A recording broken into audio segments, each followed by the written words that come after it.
If it goes well, I will take all the credit. If it goes poorly, I don't want to take any of the responsibility. The 12 Days of Hello Internet. Christmas tree? My Christmas tree, which is not insubstantial. Thank you for immediately bringing up the idea that your tree might fall on me during the recording. Phantom Menace is the best of the prequels. Okay. Because I can remember it. I'm going to go Force Awakens, Solo, Rogue One, Last Jedi. I agree. Thanks for the $5. High school gets a big thumbs down. My advice is, just so you know, this is probably going to be the worst time of your life. I'm like the exact opposite. And like I look back at high school as like glory days. Really? I think I spent 20 years of my life thinking it was called Boxing Day because of boxing matches. Like big boxing matches were held on Boxing Day. Are big boxing matches held on Boxing Day? Don't think so. I don't want to listen to an episode of Hello Internet with you. Christmas tacos are my favorite Christmas food. Back in Australia, the thing I really loved having on Christmas Day was a big, fresh prawn cocktail. Big, huge, big juicy prawns and like big juicy prawns, dipping the prawns into the prawn cocktail like seafood sauce, lovely sauce, that pink sauce. So I always associate with Christmas. This is an Australian thing. Never think for a second that it's luck. It's a skilled competition between individuals for those Christmas crackers. Duck, quack, feather, prawns. Yeah, the three-toed sloth. It's the genus Bradypuss. Now I have to plan for 1,000 years of YouTube videos and Hello Internet episodes. 1,000 years of Hello Internet. That's a lot of Hello Internet. We're back for Boxing Day's Boxing Day. It's like a 4-dimensional box, is it? Like, is it a hypercube or? In my head, it was just a smaller box after the first box. Let's call the 27th Hypercube Day. Okay, I can go with that. It's the next level from a box. Right.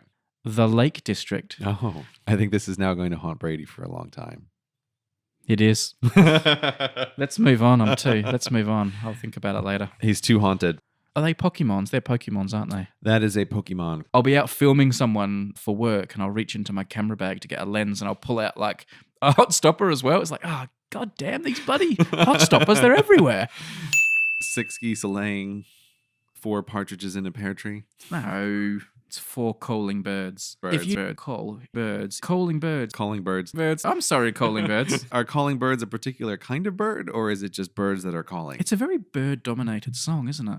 Yeah, that's true. Birds. Partridge, turtle doves, the hens, calling birds, geese, swans. No more birds. 50% birds. Yeah, what's the big deal with birds? I'd be disappointed if people kept giving me birds for Christmas. I'd be like, enough of the birds. Yeah. I want an iPhone. Yeah. Even just this partridge is a hassle. Thanks. Yeah. Thanks for nothing. Yeah. And where the hell am I going to put a pear tree? Is the pear tree with a gift or is it just the partridge? Partridge up, that partridge is for you. I've got you a partridge. It's partridge in a pear tree. Yeah. It's in the tree. That's not and a tree. I thought it's partridge in a pear tree. Yeah. Yeah. Well, that's why it's like what you get wrapped up is a partridge that is in a pigeon. And then the partridge sticks its head out. And it's like, oh, isn't this exciting? A burden that I have to look after. It doesn't have to be wrapped, though. It could just be already in the ground. It could be, see that one over there. Where do pear trees even live, though? I don't know. Is a pear tree even a real thing? I don't know. Gray, for the 4th day of Christmas, I've got you a pigeon in an apple tree. An apple tree. It doesn't have the same ring to it, right? No, a pigeon nice. in an apple tree. No, that's ridiculous. What kind of gift is that? Partridge in a pear tree or nothing. All right. What do you get the man who has everything? The penguin. Penguin. And look, you look at the pigeon. It's like almost like it's on vigil there. I don't know why you're so obsessed with this pigeon. Sorry.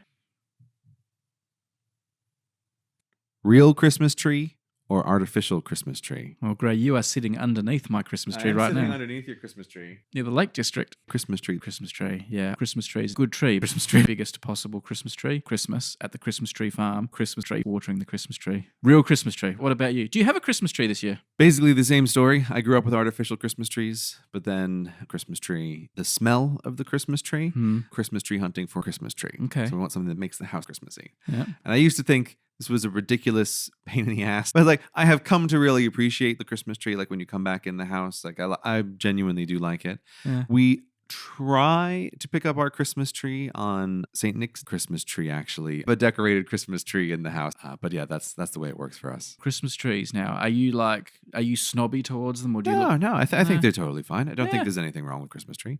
Any kind of Christmas tree that you want. A sad Charlie Brown Christmas tree, an aluminum pole Christmas tree, like whatever works for you and your Christmas pigeon. We had a white Christmas tree, an artificial white Christmas tree. It was like colored white. I think of those as very fancy Christmas trees. Do you? I mean, I have very fond memories of that tree, but then we got a green fake Christmas tree that was bigger and a lot more elaborate. That's when my mum got really hardcore into Christmas trees. I got more into the idea of hiding it in the Christmas tree somewhere where it was really hard to find. Like only I know where the tree is now, but now it's like, I just put them in the wrong place. I don't have the necessary sense of Christmas tree balance, apparently. It's hard to balance a Christmas tree. And the torment of it is you can look at a tree and go, that's not balanced, right? Like you can see that a thing is not balanced, but you don't necessarily know, how do I make it balanced? It really is a magnificent tree that is looming behind me as we record. It is looming behind you, along with that pigeon still in the apple tree. Pigeon's still there. Still there.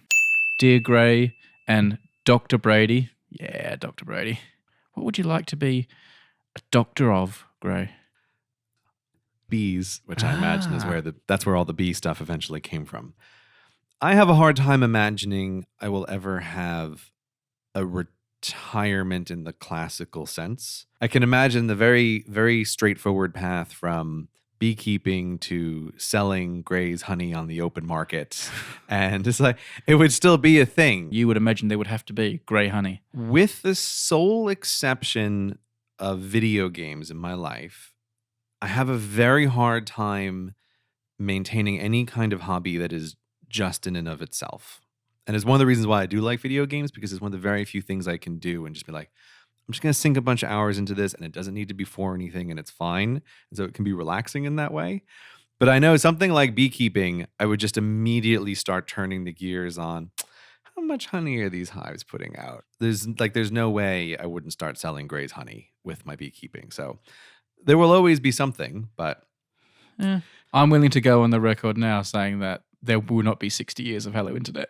Wow, Brady, I can't believe you're putting an end to the show. If this is still going in 60 years, people can call me out and play this piece of audio back to me and say, see, Brady, you were wrong about that. You did end up doing Hello Internet for 60 years. Right. But what if we're living thousands of years, Brady? Yeah. So when I open them, some of them have been printed. And my first thought is always relief, because print is so much easier to read. Yeah. But with the Christmas cards, I do find myself then followed up immediately with the feeling of, oh, but there's no charm, right? Yeah. Like it doesn't have the charm of the handwriting. There's no human connection. There's no human connection. And I have to say, the handwriting on these cards ranges from unreadable. Yes. I mean, literally unreadable. Yes. To handwriting that is so neat, I have to look at it closely to see, is this handwriting font that's been printed on the thing? Some of you have extraordinarily beautiful and neat handwriting. I can't believe it. Yes. So, but I'm aware that with the printed ones, I have this instantaneous mixed feeling every time. Yeah. If it diminishes the cool factor, though, I can see that it's a little bit of a debate. The question is, where do you take the risk away and where is risk acceptable? I have to say, though, now after I've gotten used to them now. I accept it. And you can say, if it saves a life, it saves one life, it's been worth doing. And they've been out. Yeah, you can say that if you're an idiot. Yeah. But, I think the world has just gotten used to it. But also, so. You're in what I regard as resigned Brady mode, where you're just like, get the big Brady sighs of like, I guess this is the way it is. And it's funny to me when we have topics on Hello Internet, sometimes when I'll see something in the show notes. And then when we come around to recording, I get the resigned Brady who is in this exact mode of like, I was really angry about this a week ago, and now the wind has gone out of my sails. Should I got another one here? Yeah. We've got one here. This one's typed. Dear Dr. Harron and Sir Gray. Why are you Sir Gray? This is unearned. I was going to say, this is an unearned peerage. That's what that is. I mean, like, I'll take an unearned peerage, but I haven't been given one, so. I don't think you can be made a sir anyway, can you? No, I think you can get the little suffix. Can they knight Irish people, though? Could you use your Irish citizenship? Oh, yes. This is an interesting question. Maybe you could get a I sir. think I would bet you could. Terry Wogan, I think, was Irish, and he got knighted, didn't he? Now, you've suddenly raised my hopes that someday I could get an unearned peerage and be sir. That would be pretty great. I think that petition's going to start tomorrow. Look, PewDiePie is and forever will be the reigning clown prince of YouTube. So subscribe to PewDiePie.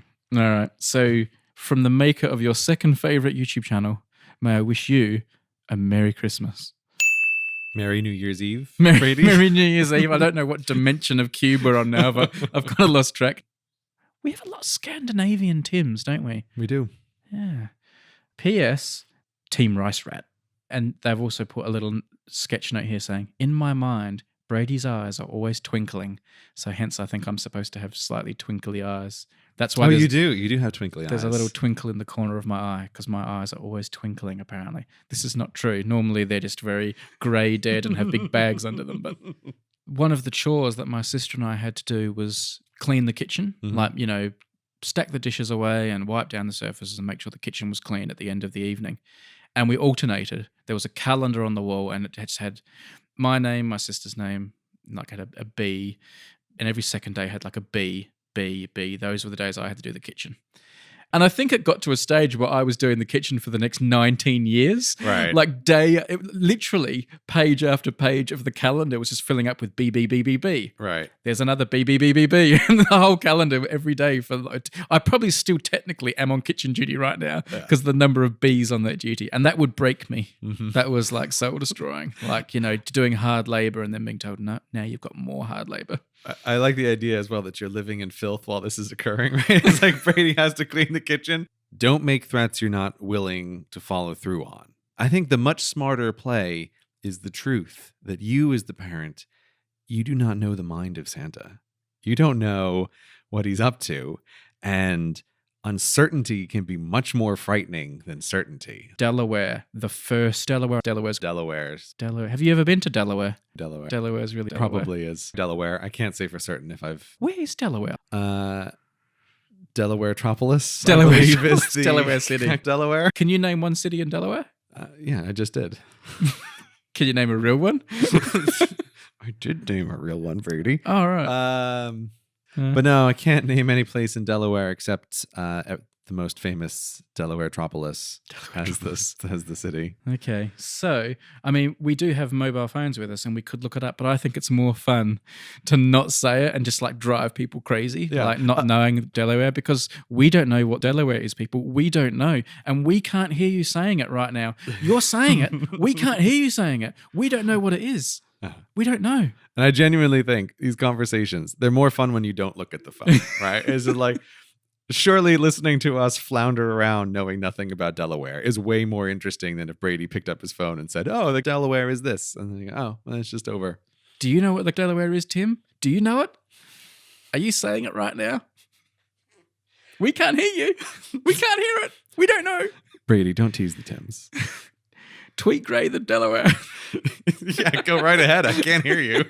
Birds. The birds. But birds, you get the partridge. 2 turtle doves and the partridge. Again, 3 birds plus the partridge, you have 4 birds. In French hens plus 2 turtle doves and the partridge from the partridge, 20 birds. 20 birds and birds. Happy New Year, everyone. We're coming to you live from Dover, the capital of Delaware. But I did promise that I was going to show you for the first time in real life the golden hot stopper. I haven't shown it to you, have I? No, I have not seen it in real life. I've only seen the video. All right, I'm going to get it. Okay. I might switch that main light on so we've got maximum sparkle. Yeah, you want to have maximum sparkles. All right, I'm going to go to the light switch. This is very exciting. You ready? I don't know if I can ever be ready. Here it comes. Oh, wow. This pillow is fantastic. I decided to make myself an Ovaltine and I said, do you want one of these, Gray? Just to be polite. And you were like, you know what? I will. And you had one. And then later on, we came home and then unsolicited, you said, I could go another one of those Ovaltines. So if I phone you and said, Gray, I need your help to hide a body. Obviously someone wouldn't have treated you with the respect that you deserve. I mean, why would you expand the circle of people who know? Yeah. You're already thinking it through. Why would I have expanded? I mean, why would I expand? Look, anyway, That's people have been unfortunate. wanting me to reveal this to you for quite some time, because I'm always bigging up. Mhm. So I thought people thought this was a chance to, for you to have a swipe. So there you go. He's seen it now, people. You can stop asking. Thank you for showing me that, Brady. Let us not speak of it again. I understand this is a difficult moment for you. Yeah. I love the Krampus.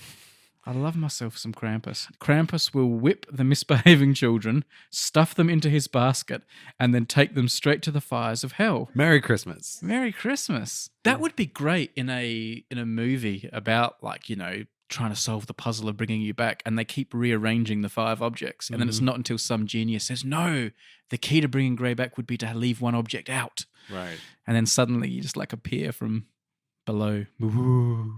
It was supposed to end at the end of the year. I was going to do it for the remainder of the year.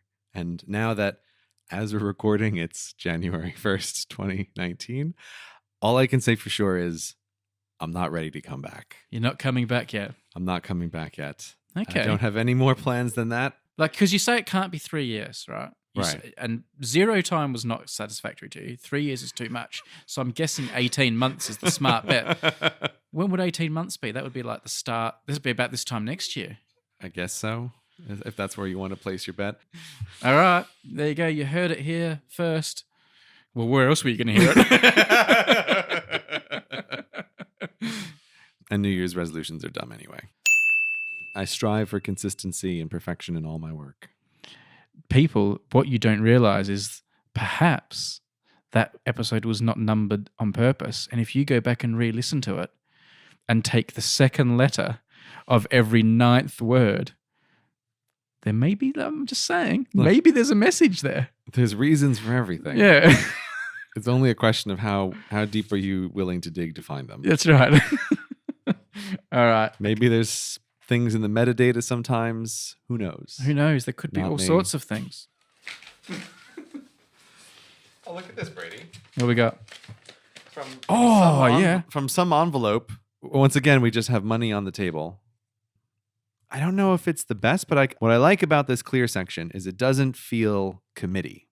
Like when we've complained about money designs in the past, one of the complaints is that it feels like a whole group of committee people have gotten together and you end up with averages of terrible decisions. So this feels like a bold design. I'm going to give it a thumbs up. It's from North Carolina. Oh, hey. Yeah. But I mean, you've missed so much lately. It's really been kicking off lately, Gray. The European Union agreed a strategy with Theresa May, Prime Minister. But the thing that's become the big problem is Northern Ireland. Because if the UK leaves the EU, obviously. there's this shared border between Northern Ireland and Ireland. And this has become a real problem and a sticking point about the whole issue. So when Theresa May came back and said, this is the deal that we're going to do with Europe, I think this is the way out for us. This is the best deal we're going to get. There was going to be a vote in the House of Commons on this. It has to be approved by the Parliament before the deal can be signed from this end. The Europeans said, we're happy, we'll sign off on this deal. Theresa May came back and said, all right, if I can get my Parliament to sign off on the deal is done. And a vote was scheduled and she was going to go around the country and tout it for a week or two and then put it to a vote. Everyone hates it. Everyone hates the deal in Britain. The people who want to stay in Europe obviously hate it. People who want to completely cut ties with Europe completely hate it. People who think there should be sort of a half-half deal think this is a terrible half-half deal. Theresa May wasn't going to have the numbers to get it passed. That was obvious. It was going to be really embarrassing for her.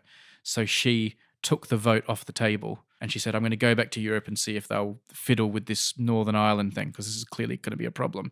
But while she went off to Europe to go and do a new deal, her own party turned on her and did a motion of no confidence and tried to kick her out as Prime Minister. Whoa. So she had to rush back to Britain and shore up the numbers for this vote of no confidence in her, which she won, but she only won like 200 to 120, so it wasn't a resounding victory. So she's kind of been weakened by this. And to win that vote, she said, I will stop being Prime Minister before the next election, which is always a stupid thing to do because you become a bit of a lame duck Prime Minister. So things are a bit in tatters now. And she said, all right, there's going to be another vote of the Parliament on some kind of deal for Brexit.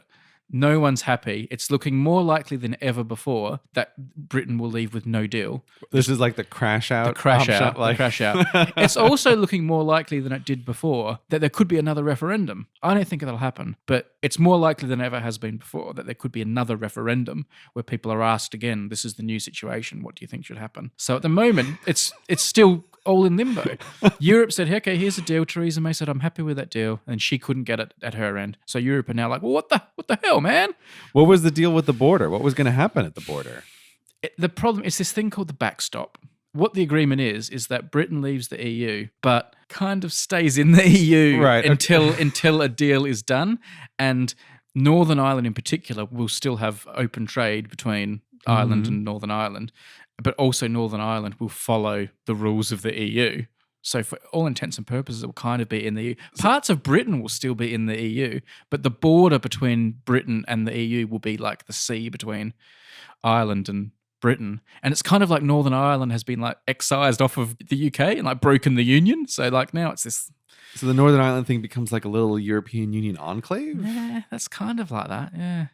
So everyone in Northern Ireland's really unhappy about it. Mm-hmm. But Theresa May's only got the majority in the Parliament of Britain and the numbers to like even have supply bills passed because the DUP, the Northern Ireland MPs, are supporting her. So the only people that are keeping her in power are the ones that she's really upsetting. And so they were talking about, okay, we'll withdraw all our support for the government. And then the whole government collapses.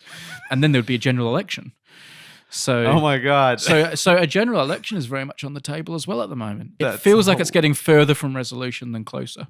That's amazing. Brady, if there's a general election, you have to tell me. Like, I need to know. I'll tell you. Okay. If there's another referendum, I'll tell you as well. Yeah. It is a total mess. It's really terrible, you know. That's America's amazing. doing its best to compete for messy politics. But in the last few weeks, Britain's sort of taken the lead. That's amazing. Interesting times. Don't read this out. We have thought about doing live shows, like recording live, and then we immediately realized it's a terrible idea because we mess up so much when we're just doing the show anyway. Like Hello Internet is fundamentally not a live thing. Like it is for your benefit that it is edited and you listen to a polished version of our conversation. I will remember 2018 as the year that I went to Antarctica. That made a mark on me. What will I remember 2018 for? The start of Operation, the start of Project Cyclops. Well, this is, again, I have such a hard time looking back that I feel like in order to answer this question, I would have to pull out my calendar on my computer and like flip back through the day. It's like, I just don't think that way. And it's like, and everything that I think of is things that happened in the past couple weeks. So yeah, 2018, it's a year. How is Mr. Chompers? You haven't spoken about Mr. Chompers for a while. He's doing very well, Mr. Chompers. He's grown up and he spends more time with his biological family now. Yeah. But we do see him and we do take care of him, and I'm always happy to see Mr. Chompers. We have him on some days of the month, and also what is one of the pure delights of my life is that sometimes I'm out in the park and you're just walking along and up runs a Mr. Chompers. Oh, like it's not your day, but yeah, it's not our day, right? But we're just out in the park and you run into a Mr. Chompers and he is so happy. Like, he is so happy. So I'm very happy to see Mr. Chompers whenever I can. Yeah. And he is doing very well. He is very big. He's not living the Fittertron lifestyle? Or? No, he's made of muscle. Like, Right. He's big. He is made of muscle. Right. He can, when if I don't see him coming in the park, he can totally knock me over. Oh, wow. So he is very strong. Nice. And he is the biggest example of his breed that his vet has seen. So he really is. Like, he's an enormous dog that is made of all mouth. He's a record breaker. Yeah. Best podcast on the internet. Well, I can't disagree with that part. There's no question or discussion point there. Right. But I enjoyed every word of that. Every word. Thank you, George from New York. How long do you think people would keep listening to Hello Internet if all we did was read cards from people saying, I really enjoyed the show? Right. Well, I have skipped a lot of them because of that. My favourite place in Australia that's not in South Australia is Uluru or Ayers Rock. By some distance. I love it. I love going there. And if anyone ever goes to Australia, I highly recommend visiting there. People always want to take a piece of the rock as like a souvenir. and there are bits of rock everywhere. So you can just pick a little bit of rock up and take it home. But you're not supposed to do that. It is banned, and you shouldn't do it. But there's like an urban legend that taking a piece of Ayers rock gives you incredible bad luck. And it's really, really common. It's like there's a whole, like, the people that run like the office almost every week will receive 3 or 4 pieces of rock sent from somewhere in the world from people saying, I took this piece of rock, my life's like gone to crap ever since. Can you please just go and put it back on the rock? I'm trying to undo the bad luck. So, obviously it's superstition, of course, but it's a funny story that like there's almost like a whole department for receiving bits of returned rock from people who took it. That's great. It's also the scale of New York. Like, it's so big, and you do start taking it for granted because everything's so big. And sometimes you'll look at a building and you'll think, oh, that's a bit of a disappointing nondescript building by New York standards. And then you'll stop and look at it more closely and go, my goodness, it's like 30 stories tall. It's ginormous. Like, it would be the biggest building in Adelaide by quite some distance. It would even dwarf the mighty Black Stump. And yet here it's just like, it's just like a nothing building. And that's like pretty amazing that happens. It's a pretty amazing city to wander around. I would be interested to know what the layout of the Hello Internet Museum would be once it's opened. Have you thought about this yet?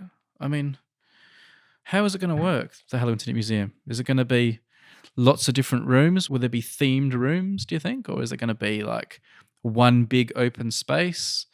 How is the Hello Internet Museum going to work?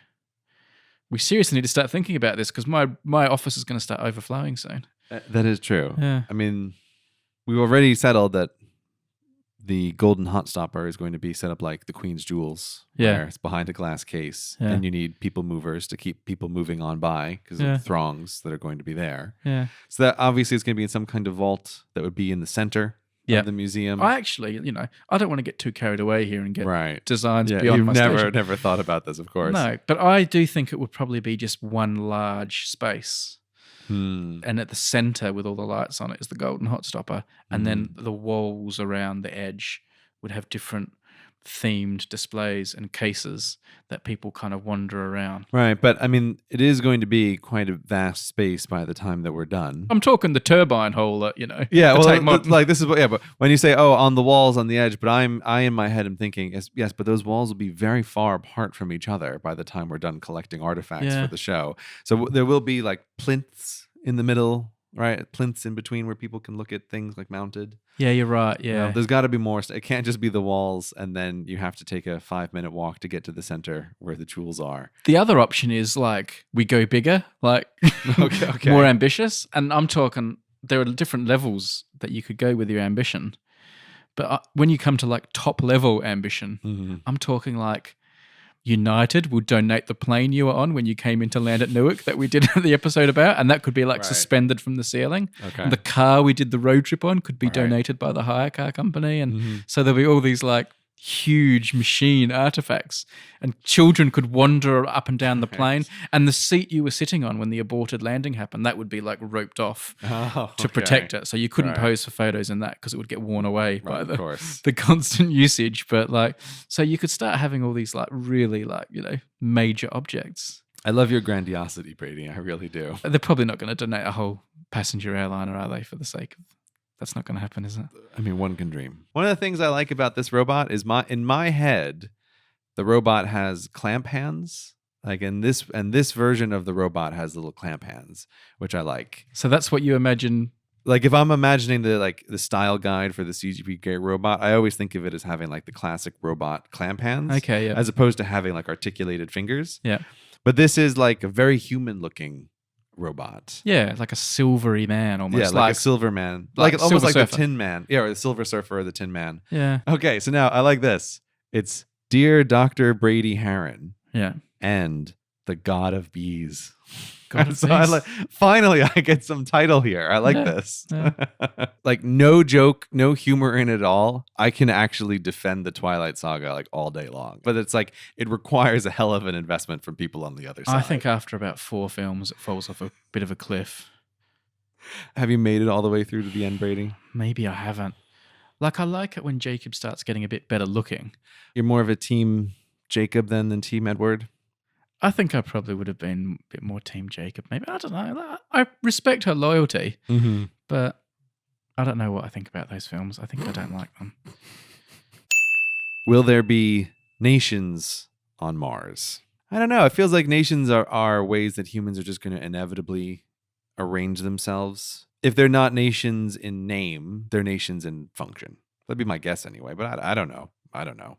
Did you see the new probe that landed on Mars the other day? Did it discover water on Mars?